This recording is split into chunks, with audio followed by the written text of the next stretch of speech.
Nagbilad ng mais. Ito.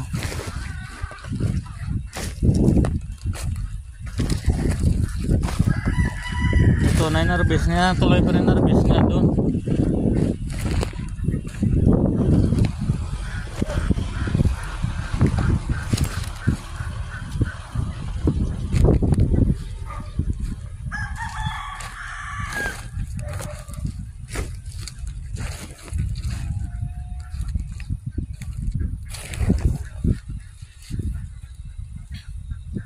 Hindi maganda yung kanya guys, daming damage.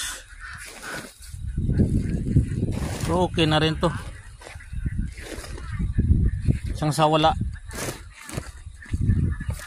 Pangpakain sa mga alaga, walang naman to.